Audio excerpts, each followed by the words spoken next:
Red River County authorities have identified 3 people who died in an explosion in a hunting structure earlier this month. They say 45-year-old Michael Bauer, 50-year-old Perry Fedorov, and 46-year-old Misty Marple all died in the blast. They're all from Texas. That happened October 13th on private property in the Johntown community. Deputies believe the explosion was an accident caused by an unknown gas, but they still don't know what sparked it.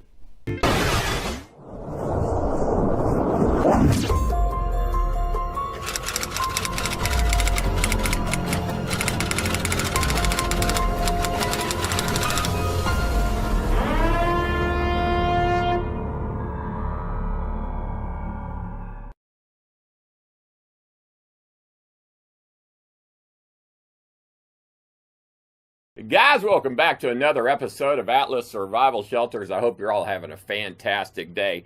Now, a lot of you guys have commented below, did you ever figure out who built the bunker that blew up that killed the 3 people? A news article came out on January 23rd that one of you followers actually forwarded it to me, that was put out by KLTV, which I believe is in Texarkana or in Tyler. But I'm going to read you guys the article, and we'll talk a little bit more about it because I know who built the shelter. When you're done watching this video, you might figure it out yourselves. But this is what the article says. It says, Red River County, the State Fire Marshal's Office has released its investigation report regarding the explosion that killed 3 people in an underground doomsday bunker near Talco. The report by Sergeant Paul Steelman, released to KLTV on Wednesday, shows he was unable to determine a cause of origin of the October explosion that happened on Private Road 5042 in Red River County. The explosion was reported on October 13, 2019, after a family member went to check on a loved one they couldn't reach, but officials believe the explosion happened the night before it was reported. The victims, Michael Bauer, Perry Fedorov, and Misty Marple, suffered burns and numerous lacerations, blunt force trauma, and possible fractures as a result of the explosion, according to the report.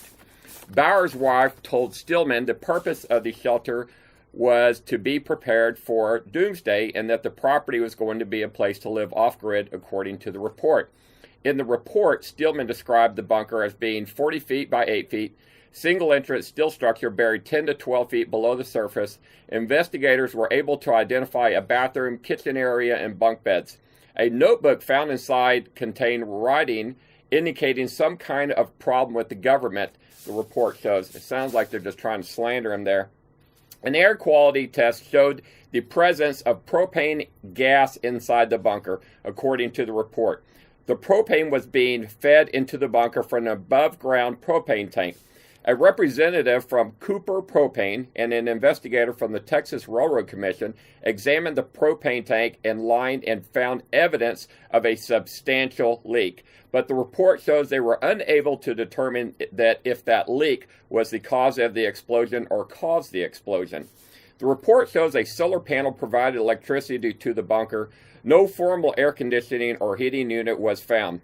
Several agencies were involved in the response and investigation, including the Red River County Sheriff's Office, the Red River Office of Emergency Management, and Bogota Volunteer Fire Department, the Longview Fire Department, and the Texas Railroad Commission. I know who made the bunker. It's pretty obvious, but without saying any names. But I only know one company that puts propane water heaters in their bunkers. So again, we're in this Rising S bunker, so they have to give up living space to store everything, so I can barely squeeze through the bunker right here. There's water leaking everywhere, it's rusting. Here's the other toilet. Again, there's an Excel. This is a propane hot water heater.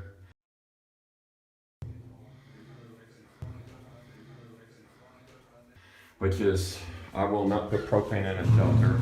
I only know one company that's using Babcock Davis brand hatches on their bunkers. Came about, but this is the best looking hatch I've seen on a Rising S bunker, but it's a roofing hatch. Okay, it's just a thin steel roofing hatch, but it looks better than the other ones that they had. But This is from Babcock Davis, too. And I only know one company that's using rectangle tubing on the roof of their bunkers and square tubing going down the sidewalls. So I 100% recognize the construction, and I know very well who made this bunker. The sad thing about this is the people who made the bunker haven't expressed one iota of condolences towards the people who died. I haven't heard of them making one single change to change the way they are making the bunkers. And I haven't even heard them offer 1 ounce of sympathy towards the families of the people who died in this bunker. It's just sad. You know, you guys, you buy a bunker to protect you from potentially a bomb, not for your bunker to become the bomb. But the shoddy construction of this bunker, I want y'all to look at this picture here. I want you to notice that when this thing exploded, it blew the concrete off the roof of the shelter. Now, when I put concrete on the shelter, I put a mesh in there. My competitor does not. They just dump a slurry on there or some kind of concrete on there and they let it dry. So when this bunker blew up, it literally sent the concrete. Actually, I'm going to read some more of this article here because it talks about, where did it go? Well, I read in another article where basically they found concrete in the trees and the escape hatch 50 feet away from the bunker. So when this thing exploded, it literally blew all the dirt off the surface because the shelter was only buried about this deep in the ground. Okay, it had maybe up to 12 inches of concrete. I don't know. No one ever measures it when this company puts it in, but they claim they're putting 12 inches of concrete on it. But it literally blew it up, blew off the concrete. I mean, it's just completely exposed. Blew the seam open on the corner, so blew the weld out. And it's just sad, but. This company is going to truck on making shelters, I guess, the same way they've done in the past. And if you ask them what happened, I don't know what they'll say. I'm sure they'll have a good story for it, But I'll leave it up to you guys to figure out who did it. But so anyway, guys, I thought you would like to just know the current news on this bunker that blew up. So like I said, I'm going to put a link below so you can actually click onto this article and read more about it, but it talks about all kinds of stuff in there. But you know what, guys? If it walks like a duck, it talks like a duck, and quacks like a duck, it's usually a duck. And if it smells like propane, you find propane, and the only thing explosive in there is propane.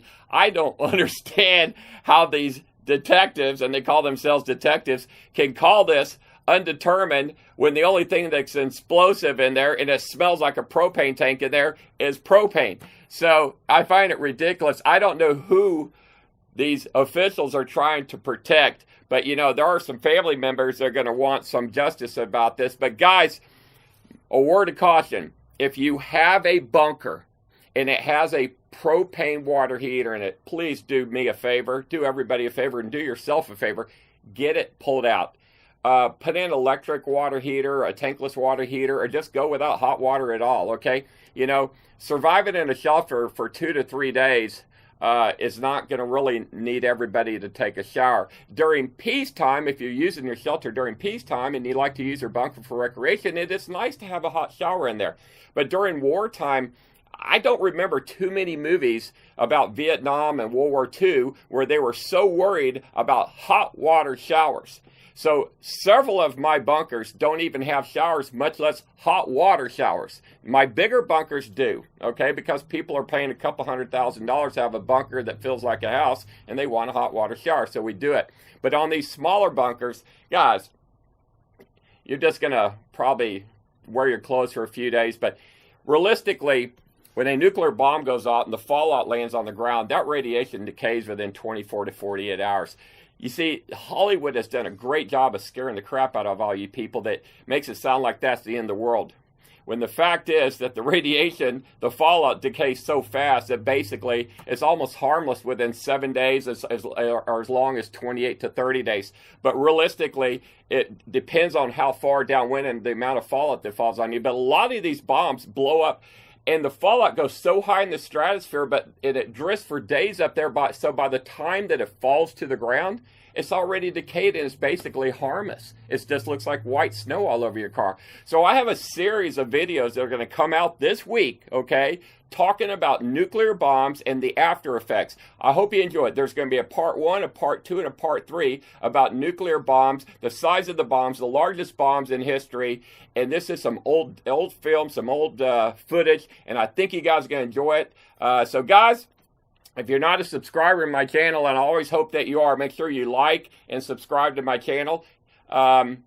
Share this video if you want other people to know about this bunker that blew up. Hit that little indicator bell, lets you know when more of my videos come in. But guys, as always, I love you. I'll see you on the next video.